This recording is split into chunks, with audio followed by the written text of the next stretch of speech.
दोस्तों बड़ी खबर है ये कांग्रेस को लेकर, और आपको बता दें कि ये कमरावली पर्वत है, चोटियां हैं, उन पर भी जो देश की धन्य धान्य जो सुरक्षित महत्वपूर्ण जगह हैं उन पर भी आरएसएस कब्जा करना चाहता है, ये कांग्रेस का कहना है।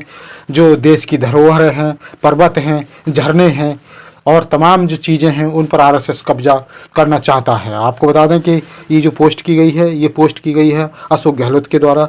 अशोक गहलोत ने, और ये पोस्ट में लिख रहे हैं, अशोक गहलोत ने अमरावली मामले में सुप्रीम कोर्ट फैसले को बताया दुर्भाग्यपूर्ण। कहा 2010 में सुप्रीम कोर्ट ने जिस 100 मीटर फॉर्मूले को खारिज किया था, 2024 में भाजपा सरकार ने रिपोर्ट देकर फिर उसी को सही क्यों ठहराया। बीजेपी सरकार अमरावली को माफियाओं को सौंपना चाहती है। कांग्रेस सरकार ने शुरुआत वर्ष 2019 में अवैध खनन पर 930 एफआईआर दर्ज की, जबकि भाजपा सरकार ने शुरुआती वर्ष 2024 में केवल 508 एफआईआर दर्ज की।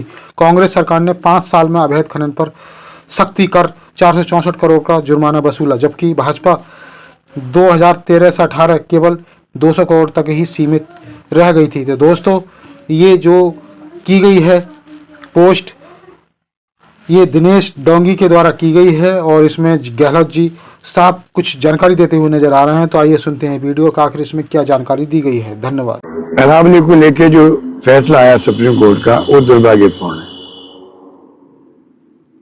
क्योंकि जिस प्रकार से 2010 के अंदर एफिडेविट दिया गया था 16 फरवरी को, 3 दिन में ही 19 तारीख को ही 2010 को सुप्रीम कोर्ट ने उसको खारिज कर दिया, जो 100 मीटर की रेंज में माना गया था अरावली को। उसके बाद में क्या जरूरत पड़ी कि 2024 के अंदर उसी परिभाषा को जो खारिज हो चुकी थी सुप्रीम कोर्ट में, स्टेट गवर्नमेंट की सिफारिश पर, भाजपा की स्टेट गवर्नमेंट की सिफारिश पर केंद्र सरकार ने उसी को पैरवी के लिए सुप्रीम कोर्ट में ले गए। दुर्भाग्य से सुप्रीम कोर्ट ने उसको एक्सेप्ट कर लिया। आज हाहाकार मचा हुआ सब जगह, क्योंकि अगर अरावली नहीं बचेगी तो आप सोच सकते हो कि उसके परिणाम क्या होंगे वर्तमान पीढ़ी के लिए भी, आने वाली पीढ़ियों के लिए भी। अरावली खाली पहाड़ नहीं है, जिसमें देखा है राजस्थान के लिए भी और जो अन्य प्रदेश से, चाहे गुजरात हो, चाहे वो दिल्ली हो, चाहे हरियाणा हो। इसलिए हमें सोचना पड़ेगा किस प्रकार से इस फैसले पे पुनर्विचार करने के लिए मजबूर करें सुप्रीम कोर्ट को भी।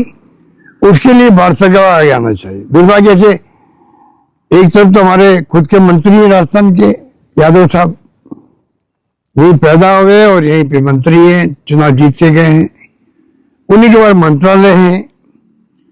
तो उनको खुद को सोचना चाहिए, बीजेपी को सोचना चाहिए, बजाय इसको इश्यू बनाए और गलत आंकड़े पेश करे। जब एफिडेविट दिया गया था, जब पर्यावरण की स्थिति वो नहीं थी। आज हाहाकार मचा हुआ है पार्लियामेंट के अंदर भी, बाहर भी, राहुल गांधी भी, नेता प्रतिपक्ष भी, अन्य लोग भी, तमाम पार्टियों के लोग। जिस प्रकार से दिल्ली गैस चैम्बर बन चुका है, सांस लेना मुश्किल हो रहा है, दिल्ली के अलावा भी अन्य राज्यों में भी उसका असर भी पड़ रहा है।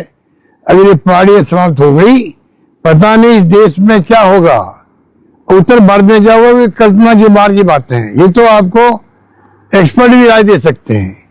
इसलिए मैं अपील करना चाहूंगा भारत सरकार से भी और स्टेट गवर्नमेंट से, इसको गंभीरता से ले, लेकिन प्रतिष्ठा के सवाल नहीं बनाए और उसको गंभीरता से लेकर के पुनः विचार करने के लिए आगे आना चाहिए, मेरा मानना है। धन्यवाद।